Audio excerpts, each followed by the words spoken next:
Welcome to another deep dive. Today we're tackling some pretty big questions about the meaning of life and all that. And the source material we have is a collection of reflections on human potential and spirituality. It's really interesting stuff. Like right off the bat, it says humans are divine beings. Yeah, it really dives right in. And what I find interesting is that it starts with this idea of love being like the core principle of life. Okay, so love, we hear that a lot, like love is the answer and all that. But this source seems to be talking about a specific kind of love, right? How is this different from other types of love, like what we feel for family or romantic love? So it's about extending love to everyone, even to people who you might think of as enemies. That's a pretty tall order, right? To love unconditionally even those who've done us wrong. Yeah, it's definitely a challenge. But this source is suggesting that this kind of love is at the heart of who we really are. Like it's part of our divine essence. It makes me think of that line from the source that says, doing God's work shouldn't be called God's work. He gave us one job. Love one another. How does that work? Right. It flips the whole idea of service on its head. It's not a burden or obligation. It's an act of love. Okay, so that's love. But this source also gets into some pretty mind-blowing ideas about the soul and dimensions and like the nature of reality itself. Yeah, it gets pretty deep. The source describes the soul as kind of like a hard drive. It stores all our experiences and emotions. And then when we die, it's like the hard drive returns to its source. Exactly. Either heaven or the universe. It's not the end. It's more like going back to where you came from with all that data from your human experience. Whoa. Okay, so death isn't really an ending, but a transition to another state of being. That's how the source presents it. And it's fascinating to think that maybe this journey of the soul could even be cyclical, like multiple lifetimes where we keep gaining wisdom and understanding. They even talk about near-death experiences, those moments when people seem to glimpse another realm. Right. NDEs are so intriguing. Science often tries to explain them away as physiological changes in the brain during trauma, but there are aspects that are hard to explain, like the common themes people describe: seeing a bright light, feeling peace, meeting deceased loved ones they never even knew about. That's wild. It makes you wonder about consciousness and what happens after death. It really does. It raises so many questions about what we know and the possibility of something beyond what we can perceive with our senses. Okay, but it gets even more interesting. The source says God is you and you are God. Like we're all walking around with this divine potential and we don't even realize it. It's a bold statement. It makes you rethink your whole relationship with the divine. The source seems to be saying that we all have this divine spark inside us, and that means we have the potential to create just like the source of all creation. This divine spark idea, it reminds me of concepts like the image of God in Christianity or Buddha nature in Buddhism. Like we all have this potential for enlightenment and connection to something greater. That's a great connection. And what's interesting is that this source doesn't limit it to any one religion. It's like this divine essence is universal. It's in all of us. So if we have this divine spark, what does that mean for how we live our lives? What kind of responsibility does that put on us? That's a great question, and one that the source digs into. It challenges us to recognize our own power and potential, and to use it to make the world a better place. So it's not just about contemplating the meaning of life, it's about actually living it and making a difference. Exactly. We're not just passive observers in this grand cosmic play. We're active participants. We're co-creators with the divine. That reminds me of the line, you are here to change the world and you got the whole universe backing you. It's like a call to action. Absolutely. It's about recognizing that we have the power to shape our reality and that we have support from the universe, from those divine forces to guide us on our journey. But then the source gets pretty critical of blind faith and relying on religious authorities. There's a whole part about how the Bible might have been altered and a call to question established doctrines. Right. It's really important to engage with religious text critically. The source seems to be encouraging us to think for ourselves, not just blindly accept what we've been told, but to question, to explore, to form our own understanding. So not necessarily rejecting religion, but approaching it with a critical mind and being willing to think for yourself. Exactly. It's about recognizing that religious texts have been interpreted and reinterpreted throughout history, and they've often been influenced by the social and political context of the time. The source is encouraging us to look past those layers of interpretation, to connect with those core truths that resonate with us personally. So how should someone listening to this navigate faith and personal beliefs, especially when they're questioning everything they've been taught? It's about finding what feels true to you. Don't be afraid to ask questions, to explore different perspectives, And ultimately, to trust your own intuition. Trusting your intuition. That seems to be a big theme in this source. Like we have this inner compass that can guide us if we learn to listen. You got it. The source suggests that our intuition is a direct line to our higher selves, to that divine spark within us. It's about quieting the mind, tuning out the noise, and letting that inner wisdom come through. Okay, so we've got love as this driving force, a soul that goes beyond the physical. And this idea of divinity within each of us, where do we go from here? Well, the source doesn't just leave us hanging with these big ideas. They actually offer some practical advice on how to live a more meaningful life. Okay, let's get into that. I'm really curious to hear what they consider actionable when it comes to living out these big ideas. Well, the source really emphasizes self-love. Like, that's where it all starts. There is this great line, find out what makes your heart sing, then sing it loudly, honor your own voice. It's all about embracing who you truly are. Yeah, I love that. But it's not just about feeling good about yourself, right? The source also talks about taking action. Exactly. It's about creating the future you want. There's a quote that says, the best way to predict your future is to create it. You got to take ownership of your life and realize you have the power to shape your reality. So it's not just about thinking about these things, it's about doing something. Right on. And this is where things like self-efficacy and growth mindset come into play. Self-efficacy is believing in your ability to achieve your goals. And a growth mindset is believing that you can always learn and grow. Okay, so believing in ourselves and our ability to grow, but how does that translate into actually doing something?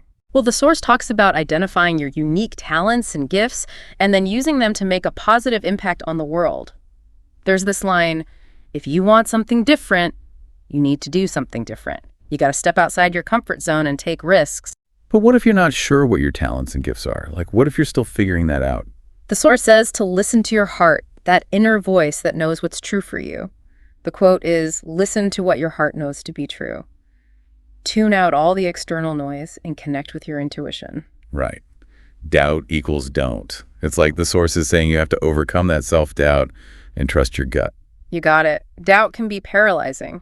It keeps you from taking those steps towards reaching your potential. The source seems to be saying, embrace the unknown and trust that you have what it takes to handle whatever comes your way. Speaking of challenges, this source doesn't sugarcoat things.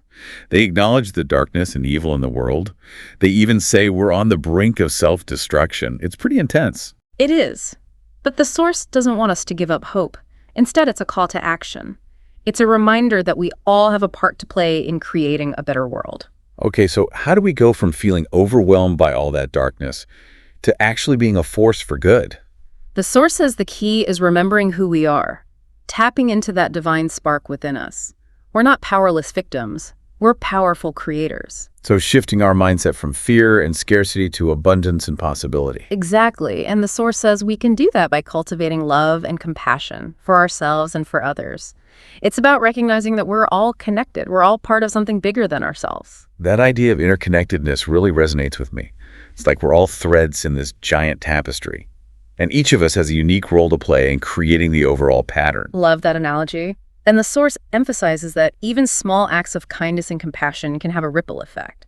They can create positive change that goes way beyond our immediate circle. So it's not about waiting for some big opportunity to make a difference. It's about those small, everyday actions that contribute to a better world. Absolutely. And we have a whole universe of support helping us along the way. That's comforting to hear, especially when things get tough. But what exactly does that support look like? Does the source get into specifics? Yeah, they mention angels, spirit guides, even loved ones who have passed on. It's like we're surrounded by these loving beings who are there to help and guide us, even if we don't always realize it. So it's like having a whole team of spiritual cheerleaders rooting for us. Exactly. And the source says we can connect with this support through prayer meditation, or just by being open to receiving guidance and inspiration. That makes me think of the quote, put your faith in God, not men. It's like a reminder to connect directly with that spiritual source. Don't rely on other people to tell you what to believe. It's about owning your spiritual journey, figuring out what resonates with you and creating a belief system that reflects your own values. So what about heaven and hell? What does the source say about those? Well, they describe heaven as this realm of pure consciousness, where we're reunited with loved ones and experience total peace and unity. You're fully known and loved for who you truly are. That's beautiful. And what about hell? Do they believe in eternal punishment? Not exactly. They say hell isn't a literal place. It's more like a state of separation from love, a state of suffering that we create through our own thoughts and actions. So it's not about God punishing us. It's more about us creating our own experiences of heaven or hell through the choices we make. Right on. It all comes back to that idea of free will. We have the power to choose, and we're responsible for the consequences of those choices. That's a very different perspective on heaven and hell. It's much more empowering and hopeful. It is. And it fits with the Source's overall message of love, compassion, and personal responsibility. I'm also interested in what they say about our physical bodies potentially being in conflict with our true selves. Oh, yeah. They use the example of addiction. Our true selves know what's best for us, but our bodies, driven by those primal urges, can lead us astray. So it's like this inner battle between our higher consciousness and our more basic instincts. And the Source reminds us that we have the power to choose which voice we listen to, which path we follow. It's about aligning our actions with our higher selves, with our true nature. It's a lot to take in, but there's this underlying message of hope and possibility that's really inspiring. Definitely. The Source reminds us that even though we face challenges, we have the power within us to create a better world. Okay, but here's where I get a little stuck. The Source talks about remembering who we are, surrendering to what we know to be true. But what if you're not sure what that truth is? That's the beauty of it all, isn't it? The Source Yeah. encourages us to listen to what your heart knows to be true, to embrace intuition and that inner wisdom. It's a process of self-discovery, peeling back those layers to connect with your authentic core. So it's not about having all the answers right away. It's more about being open to uncovering those truths. Exactly. It's about developing that inner awareness, connecting with something bigger than yourself. And as you do that, you start to see the world and your place in it differently. The Source seems to believe that remembering this awakening to who we truly are is crucial for creating a more harmonious and fulfilling world.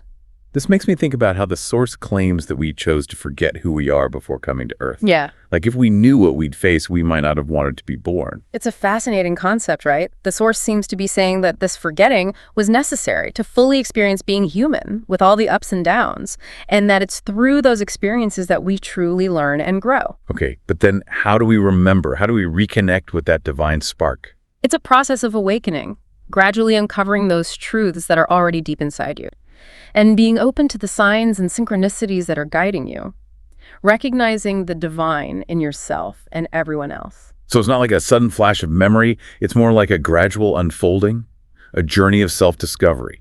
Exactly. And the Source encourages us to be patient, trust the process, and celebrate every step along the way. I'm also picking up on this theme of questioning established beliefs and even challenging religious dogma.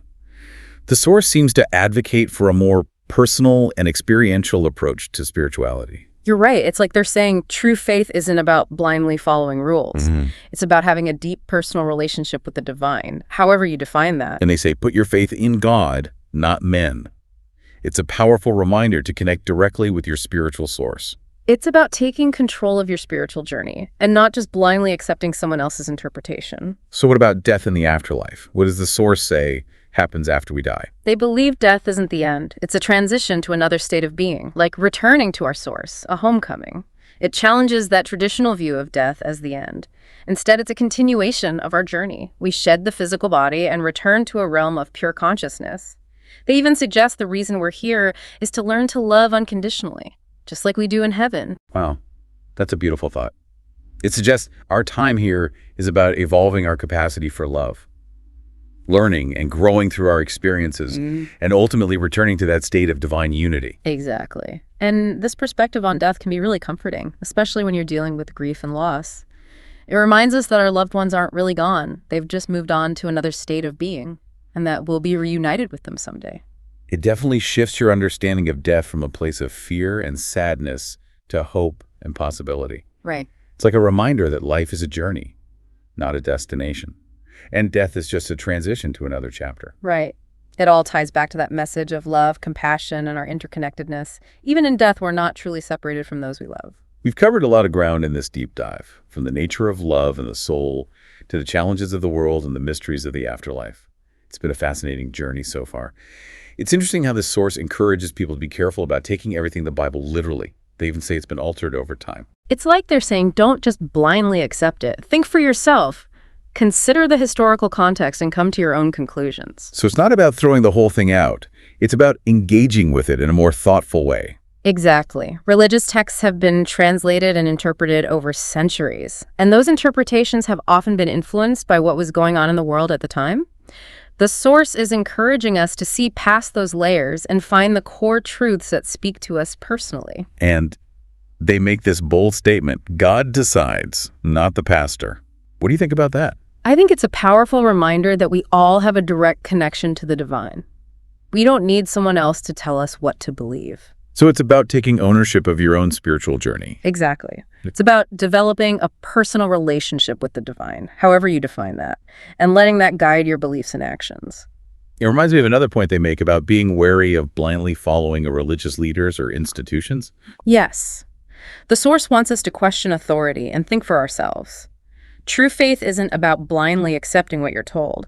It's about seeking truth and wisdom through your own experiences. And their take on Lucifer and fallen angels is really interesting too. They don't seem to believe in that whole concept. They say angels wouldn't rebel against God. It's like a completely different interpretation of those traditional stories. It is. They're presenting a different view of angelic beings. Not as beings capable of evil, but as purely good forces aligned with the divine. It's a more optimistic perspective on the spiritual world. Definitely. So we've talked about love the soul, our divine nature, challenging traditional beliefs, and even the afterlife. What's the main takeaway here? What does the source ultimately say about living a meaningful life? I think it boils down to this. We are divine beings. We have the power to create a life and a world filled with love, purpose, and connection. It's about remembering who we are, embracing our gifts, and using them to make a difference. Exactly. Right. And trusting our intuition. Living in alignment with our truth. And remembering that even though things can be tough, we're not alone. We have a whole universe supporting us. So if we really can create our own reality, what kind of world do we want to create? What kind of legacy do we want to leave behind? That's something for all of us to think about. Thanks for joining us on this deep dive. We hope it's given you some food for thought and inspired you to keep exploring these big questions.